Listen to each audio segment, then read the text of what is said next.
it's this cockroach that has wedged itself in my ear. The door to our apartment bust open and in come 10 police officers. We're going down the street and I hit the brake and I'm like, this car can stop it. We had been evicted from our apartment. And so we had to pack everything up that night because the next day we had to be out. He grabs his pipe and comes and smacks my companion in the face. Smacks him in the face. I was asleep one night and I felt something in my ear and I was just like freaking out because I was like, I can't hear anything. And so I could wake up my companion. It was like the only time I'd ever had an American companion. So we both were like, what the heck are we gonna do? Like, what is happening? So we get to the hospital and these people don't know what they're doing. It's like the night shift crew at the hospital. And let me just tell you, the hospital is like not a hospital, at least by American standards. It's very much like a room, like the emergency room was a literal room that like you go into for emergencies. Like it was just this room with a table and you're just like, well, I hope they can help me out. So they just like stick this like instrument in my ear and like find out later it's this cockroach that has wedged itself in my ear. We get the cockroach out, they ended up sending me home after taking half of it out because they couldn't get the rest. They're like, we might have to get it surgically removed. I'm like, yeah, okay. So I get there the next morning because they tell me just to come back once it's like, you know, later in the day when the doctor's actually there. The doctor, it's so funny. I just have to say this description of him. I walk in, I'm like, who's the doctor? And it's this guy in jeans and a wolf t-shirt. And I'm just like, he doesn't even have a lab coat on. Like, how do I trust this man? But he goes in and he plucks out the rest of it in one fell swoop. There's the head, the cockroach is gone. He gives me some medicine for my ear and then we just leave. I think the craziest experience, and this was a one-time thing. It never happened. It never happened to anybody else before. It never happened afterwards.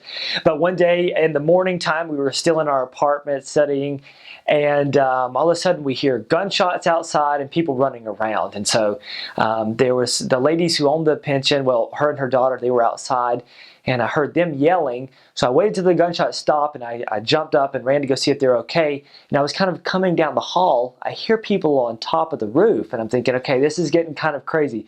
And as I come around the corner, the door to our apartment bust open and in come 10 police officers. And I'm like, whoa, okay, don't shoot me. This is okay. I'm not doing anything. Come to find out, someone had robbed a bank in the center of town, had come towards where we were and ditched the car. And because the gates were open at the bottom, they had run up the stairs and run on top of the roof, and the cops were coming after them. So it was kind of all transpiring right there. So I think that was probably the crazy one, was the cops busting into my apartment looking for somebody. That they caught them eventually. But that was definitely a wild experience. We were driving to this castle, and you had to go up a mountain and down a mountain to go to it there. And so I remember coming back down and my head thinking, I was like, oh, I just put this car in neutral and like gas mileage is gonna be great.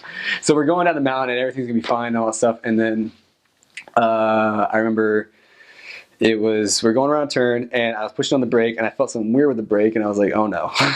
And we still had to go on turns. And each one of these turns there was like a 20-foot drop. And I remember we're coming around another turn and I was like, all right. And we're going down the street and I hit the brake and I'm like, this car's not stopping. But I look in front of me and it was like one of the few turns that didn't have a 20-foot drop. But what was in front of me was a dirt road, a rock, and a tree. And so my logical mind's thinking like, let's go to the road. And like I'll take my foot off the gas, whatever else, let it coast down this road. And I remember like, okay, I'm going to position the car that way. But then I feel the car position itself back towards the rock. And I was like, I'm okay with this. Like, there's no problem at all. And I'm like, I was like, I should not be okay with it. I'm about to hit a rock. But we hit the rock and we like jump over something and we land to this grass field and we just stop. And we all get out of the car and we like look around. We're like, all right, are you okay? Are you okay? Some Albanians come over. They're like, are you guys okay? Like, and I remember just like looking over and like, I went back to look at the rock and the rock was like the exact width of the tire. So we hit that thing square on and we jumped over what we didn't see behind the rock was a giant tree stump. And so we landed and I looked over at my companion. I was like, I was like, dude, I tried going for that road, but like someone was pushing the car back and like And the my companion was like, yeah, I noticed that, and I was totally fine with it too. I was like, so was I, man. So that's probably the crazy near-death experience. I remember we were all just like, oh man, there's somebody out watching out for us right now. Probably one that wouldn't happen to any other missionary. I arrived in my area, got matched up with my trainer, and when we got to our house, I pulled my luggage inside of our apartment, and my trainer informed me that we had been evicted from our apartment.